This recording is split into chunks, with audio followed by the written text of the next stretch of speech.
Hello and welcome to this week's edition of our Enterprise Development Seminar. Today we're going to start a series of discussions on fundamentals of customer acquisition, which is part of our series on building globally scalable businesses.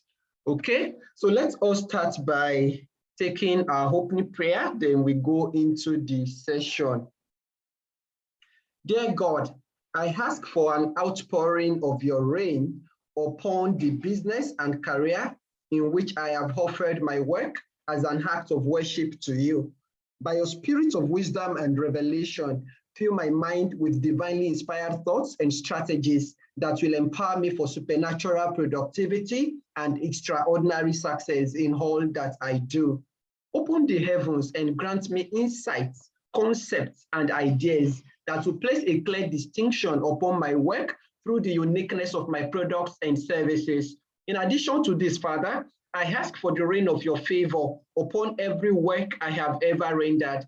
I ask that this rain of favor will cause the voice of my work to be heard on the streets and in palaces, that men and kings will be drawn unto me, and by this, my work generates great surplus. I ask that kings will hear of the excellent spirit your reign has produced in me, and they will open great doors and grant opportunities unto me.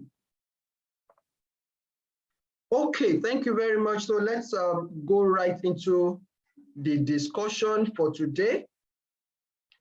So we're going to discuss why you are struggling to get customers and what you can do about it.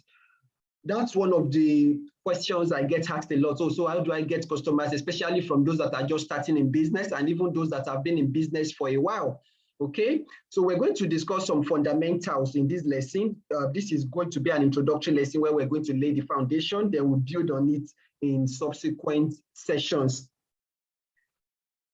There are quite a few important things, and we're going to start with credentials and credibility. People need to know you, they need to like you, they need to trust you before they do business with you. You've probably heard that before. It might sound cliche, but it's true. Okay, so what are your credentials and what will make people see you as someone that is credible? A lot of people will say, oh, I can do this, I can do that. And when you give them the opportunity, you are surprised, like, what is this? In fact, even in terms of employment, you want to employ people and then they give you very amazing CVs and you look at the CV and you're like, wow, we've got the right person. And even in the interview, they do well because there are people that teach these things. There are even entire books written on, okay, how to conduct yourself in interviews, how to write your CV and all of that. But when you get to the nitty-gritty of the job, you now realize that these people are no offense intended, but you find that these people are practically empty. Now, worse still, you find that most people are not even ready to work. They are just looking for a place to just earn salary. You understand? But so how can you communicate credibility? What are your credentials? And when we're talking about credentials, we're not talking about your certificates. Okay, what I just said about CV should show you that we're not talking about certificates. Certificates have their place, okay, when it is required. But we're talking about what are the things that people will see that will make them know that, yes, you are the kind of person they are looking for. So that is how you attract customers. And this applies to you, whether you are running a business or whether you are a professional. If you're a professional, you also need customers. If you are working somewhere, you are selling yourself to an organization, you are selling yourself to your employer, even to get promotion, okay, and other opportunities. You are selling yourself, you are showing that, okay, I am fit for this, for this opportunity, I am fit for this role. And all of that needs, you need to build credentials and you need to gain credibility. I'm going to give an illustration from Jesus Christ and John the Baptist. Like, I consider the book, the Bible, as a book of life strategies, and that's our approach at the Plenipotent Company. We pick practical concepts and ideas, okay, from the Bible. Now, let's start from John the Baptist. If you don't know John the Baptist, you can Google John the Baptist, the story of John the Baptist, then you'll find references in the Bible where you can read about him. Now, the business of John the Baptist was to introduce Christ. Now, every business needs to have a core ideology. Okay, why exactly are you in business? What exactly do you want to achieve? Okay, what is your purpose in business? You understand? Now, the purpose of John the Baptist was to introduce Jesus. That was his business. But before he could even find who Jesus was, he had to, okay, God gave him a strategy that, okay, you have to be baptizing people. So he was baptizing everybody that came. At some point, people that he considered corrupt politicians, and all of those kind of people, they came, and John the Baptist was like, you too, you want me to baptize you? But he did, he baptized them all. Now, the principle from that is this: you have your ideal customers, you have your ideal clients, you have the kind of people that you really want to serve, those that you are called to serve, okay, those that you are sent to. But you have to deal with a lot of other kinds of people first. You have to be willing to accept everybody first. Now, you are not going to continue doing that forever, but there is a phase in your business where, okay, you welcome everybody and, you learn through the process, you get feedback, you start refining, your strategy and all of that. But if you are not ready to welcome everybody, just like John the Baptist did, you will not find the person that you are looking for, the kind of people you are looking for. So what you should do when you are first getting started is have a strategy that makes it easy for everybody, to come to you, as it were. Just like Jesus Christ said that whoever comes to me, I will in no wise cast out. That everybody that comes to me, I accept. I don't send them away. Then you can also look at the illustration of fishing. You cast your net into the ocean or into the sea or wherever you are fishing from, into the river, and that net is going to catch all kinds of fishes. Okay, so but after catching all kinds of fishes, then you now pick the ones that they are the kinds of fishes you want, and then you can return the rest into the river. Do you understand? So that's one of the lessons in this regard. Now, but talking about credentials and credibility, there was a place where people asked Jesus Christ that, oh, by what authority are you doing these things? So people are going to ask you, by what authority are you doing these things? Who authorized you to do these things? And I'm going to explain how that works in business. And there was another time where they told him, oh, physician, heal thyself. Okay, if you call yourself a doctor, heal yourself now. Why are you sick? You cannot be sick and, call yourself a doctor. And why did they say that to Jesus? Because in his hometown, he didn't do any miracles there. So you need to even know the people you are sent to. He didn't do any miracles in his hometown because those people did not believe in him. They did not appreciate who he was, okay? So they were telling him, if it is true that you've been doing miracles everywhere, then do miracles here now. That was what they were telling him in essence, but he knew his target audience, you understand? And he went to the target audience and he was doing all of those things. He wasn't looking for validation from them. He knew what he was supposed to do. He had defined the people he was called to serve, and he kept on serving those people. Now, note that we're pointing out a number of lessons here, okay? We've said something about John the Baptist. We've said something about Jesus Christ now. Now, there's another dimension to this. Now, let me read it out so that you will understand it better. Okay, I'll read from Matthew chapter 21 from verse 23. Now, like I said, the Bible for us is a book of life strategies. It's not a religious book. If you read it as a religious book, it's up to you. Okay, and it's not about religion. So you just read it regardless of your religion or what you do, and then pick the principles from it. Now, Matthew 21 from verse 23. When Jesus returned to the temple and began teaching, the leading priests and elders came up to him. They demanded, by what authority are you doing all these things? Who gave you the rights? Can you imagine that?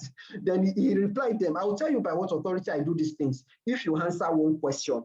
Jesus replied, did John's authority to baptize come from heaven, or was it merely human? Okay, that was the question Jesus asked them. You can read that from Matthew 21, verse 23 to 25. And I'm going to explain how that relates here. So the same way when you are in business and you say, oh, this is what I can do. Oh, I can do this for you. I want you to work with me and all of that. People will ask you questions.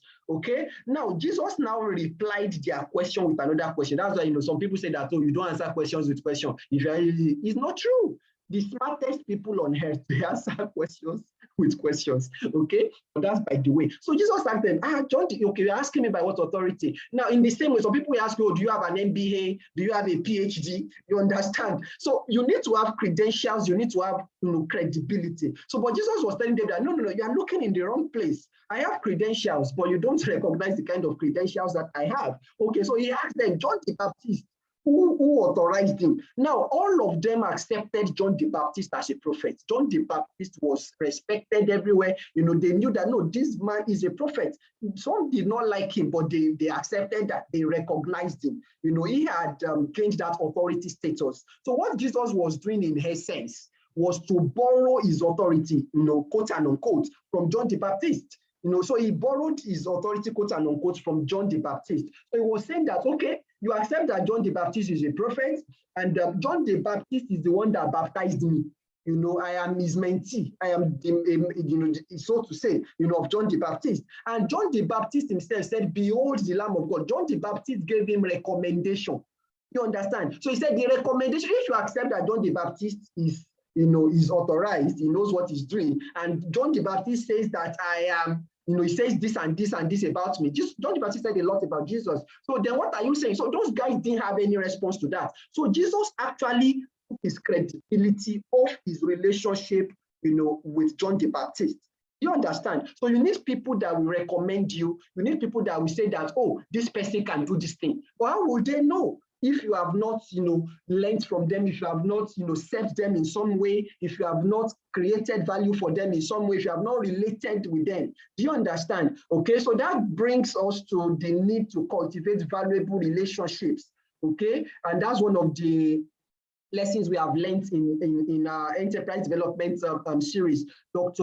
Shola John, during the graduation of members of our students' employability and enterprise development scheme, he took an entire session on that. Okay, how to build a successful career, building a successful career through high quality relationships. So you need high quality relationships in your life. Okay, and those people are going to recommend you. Now, recommendation here is different from referral. We're not even talking about referral yet. We're talking about recommendation. So you need testimonials, okay? That might be another word that will make it easier for you. So how do you get those testimonials? It's from the things you have done. That's why if you are starting a business and you've not worked anywhere, you've not served anybody, it's pride, really. So I never worked for anybody. It is pride. Now, you need to work somewhere. It doesn't necessarily have to be the word has changed a lot. So it doesn't necessarily have to be the formal, okay, you're an employee somewhere or not.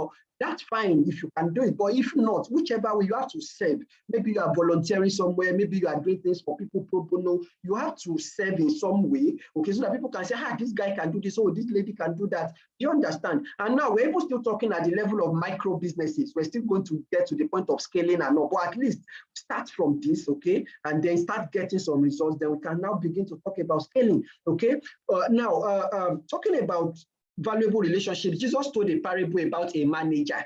This manager was cheating his boss, but at the end of the day, he knew how to use his position at that point to cultivate relationships that would, that would serve him in the next phase of his life. Now, what that manager did there was not right. Okay, but Jesus was saying that the children of this world, they are wise in their own generation. So what he was telling us in essence is that we should be wiser.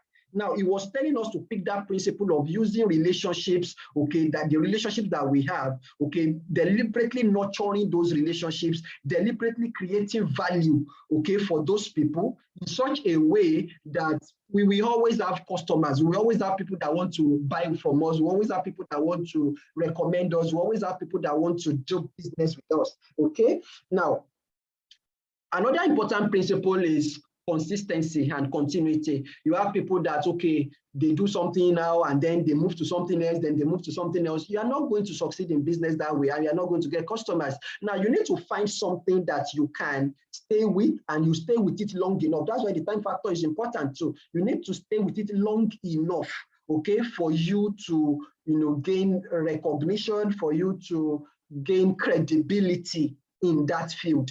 And many times, especially when you are just starting, it will look like your efforts are not producing results. That's what happened in the parable of the sower. The man kept sowing, that sower kept sowing, he had seeds and he kept sowing the seeds. And at the end of the day, he found that out of 4 different kinds of soils where he sowed the seed, only one soil produced. But that one soil that produced, it's more than made up for every other soil that did not produce. You understand? So it's very important that you are, you continue in what you are doing and you are consistent. You need to have a rhythm. For example, we have this enterprise development seminar every week. Okay, that's an example of consistency. So there has to be something you are doing every day. There has to be something you are doing every week, something you are doing every month, something you are doing every year in your business. For example, you say you don't have customers. How many people do you talk to? daily or weekly? What systems do you have in place to attract clients and all of that? Now, talking about speaking with people and all of that, I personally believe that it's actually best to let customers come to you, okay, instead of you going to them. So you create systems that make people want you. You understand? People want to work with you. Okay, for example, there is a project that I was recommended for, and that's, this is a practical example of what we're talking about recommendation, credentials, and credibility. I was recommended for that project by my boss, okay, where I worked before we started the plenipotent company. And this person, it was just that recommendation that opened the door. And this person, had never worked with me before, didn't know anything about me and all of that. And then I went with a colleague, and the person was still a bit skeptical, but because I was recommended, at least we had that audience. Then when I got back home, I sent one of my books, to the person, and the person read the book. I said, wow, you are the kind of person I want to work with. Now that gave me credentials, gave me credibility. You understand? So what are you doing? What are you doing to build credibility and all of that? And maybe I can tell you more stories like that. Now, this particular person that I'm talking about, there is a project we're working on that, like we negotiated 250%. 250% of what the person was offering. And the person was happy to, okay, go on with the project. And this is a project in 7 figures. You understand? But it would not have happened if my boss had not recommended me in the first place. My boss would not have recommended me if I had not worked with him and proven myself to be of good character, and then to proven myself to have the skill. Because when people recommend you and then you disappoint them, you know what it means. You understand? So people will be very skeptical of recommending someone that has not been tested and trusted. Do you understand? So these are the things, but a lot of people don't even want to serve, they don't want to work anywhere, they don't want to be of value to anybody, and then they just expect that, okay, this will just happen automatically or magically. It doesn't happen that way. Now, this project that I'm talking about, our first interaction when my boss recommended me was 3 years ago. It was 3 years, ago, before we now even started, but some things happened, and then, the project kind of was abandoned and all that. But within those 3 years, there was a way that the relationship was maintained. There was a way that, value was being created over the time, that even after, the client has gone, around and seen others, and tried to work with other people, the client still saw that, no, there's something about this, this guy and his company. Do you understand what we're saying? Okay, so those are the things, credentials and credibility. And you build credentials and credibility by what you do. It's not by what you say you can do. So look for opportunities to do those things you say you can do, okay? Then serve everybody, okay? And then you now start refining your target market, okay? And you have to have some things that you are doing daily, some things that you are doing, whether you feel like it or not, you are doing those things. I don't always feel like having these sessions, but I know that these are some of the things I should be doing. Do you understand? I don't always feel like, okay, waking up, by 3 a.m., sometimes by 1 a.m., and then getting my day started. I don't always feel like it, but I know these are the things I have to do. Do you understand? So there are some things that you need to know, okay, I need to be doing these things based on what kind of business you are doing. And you need to be consistent with those things. So it takes discipline, okay? And you don't do something today, you move to another thing tomorrow, okay? You face one thing and succeed at it, okay? Very, very important. And even when it looks like you're not producing results, you keep at it. Now, but when we say that you keep at it, we're not saying that you are doing the same thing the same way. No, you keep the vision, you stay focused on the vision, you stay focused on the goal, but you adjust to make necessary adjustments, you change your methods. There are some programs we started that we shut down. There are some things we started doing in a certain way, and we, for example, even this session, before it used to be via Zoom, okay? Then we found that, sometimes because of internet connection, people may not, people have different issues. So we started exploring different ways. We are still focused on what we want to do, but we're trying different platforms. Now, sometimes we may use Zoom if we need to, but now we have a dedicated platform that we use for it. And do you understand? So you need to keep trying things, testing things, making adjustments, seeing what works, seeing what does not work, shut down what does not work, okay, grow what works, but keep the vision, stay, on the path that you have said. That's why it's important to start with the core ideology, okay, as we mentioned earlier. And finally, the time factor.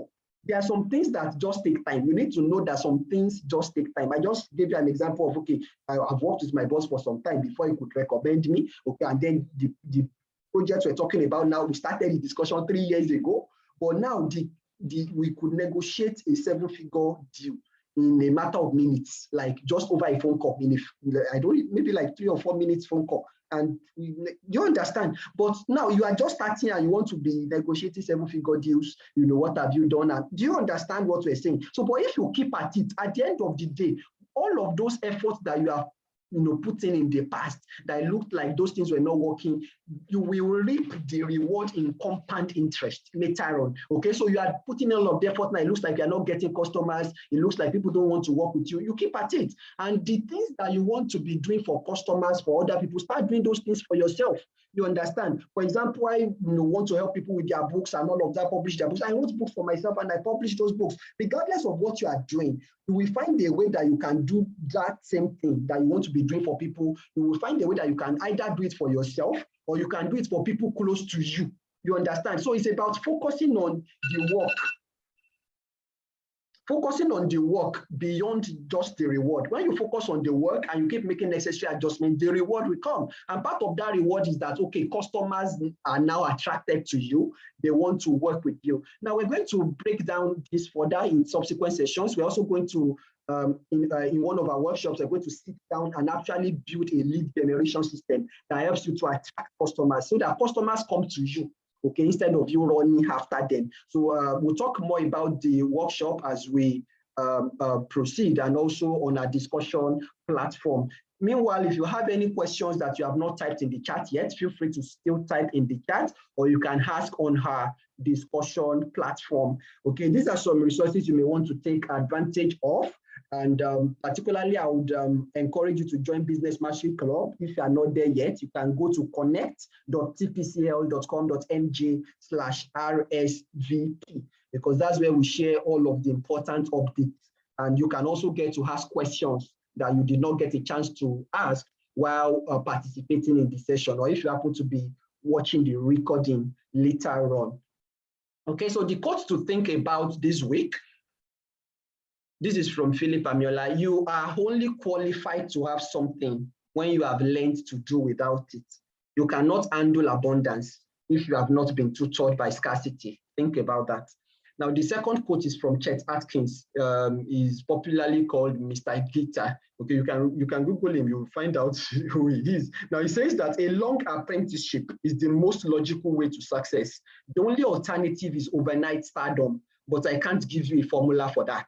Okay, very, very important. So that's one of the ways to cultivate, valuable relationships, apprenticeship, internship, training, serving people and all of that. And then those people will refer you. You can start acquiring customers from that. You don't build your business on referrals 100%. No, there is a stage where you grow beyond that. But this is a matter of growth. You understand? You have to start somewhere, then you keep growing, and then you keep growing. But referrals, that's one great way to start.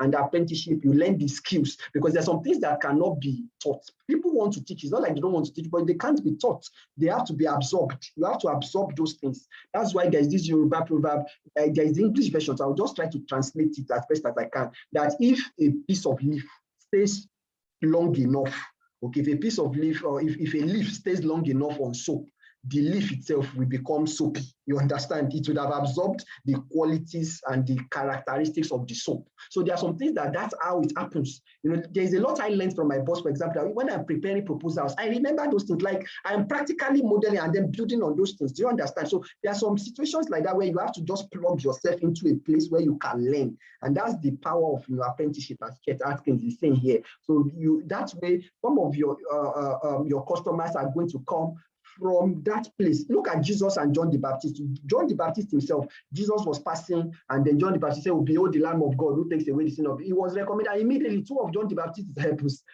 Andrew and I don't remember the second person, but two people, you go and read the story of John the Baptist in the Bible now. So two of them, immediately they followed Jesus. It was more like John the Baptist was saying, see, take these customers. I have this to take. Do you understand what we're talking about? Okay, so these are the things. Now, I would want to keep this short, but we can take the conversation further on the discussion platform. The link again is connect.tpcl.com.ng/RSVP. Okay, so let's take our closing prayer. I declare with full assurance of faith that I have a rich, satisfying, and overflowing life. By the grace and mercy of God, I have received wisdom and power to build up vast assets that have continued to generate an abundance of wealth in profits, equity, retainers, consulting fees, dividends, interest, royalty, rental income, residual income, rebates, grants, gifts, annuity, capital gains, and other forms of income. My wealth and riches have continued to increase and multiply exceedingly, so much that accounting for them is like counting the stars in the sky and the sand on the seashore. I daily present my business and career as an altar of sacrifice to God. Therefore, He has blessed the work of my hands, causing me to implement insights and ideas that have made me so successful that nations come to my light and kings to the brightness of my rising. I have become very great and extremely distinguished in every way. Amen. Thank you very much. Remember to share this with your friends. If you have found it valuable, ask them to join us 6:30 a.m. every Tuesday. The platform may change, but if you go to connect.tpcl.com.ng/RSVP, it will always lead you to where you can get the most updated information. Thank you very much, and bye for now.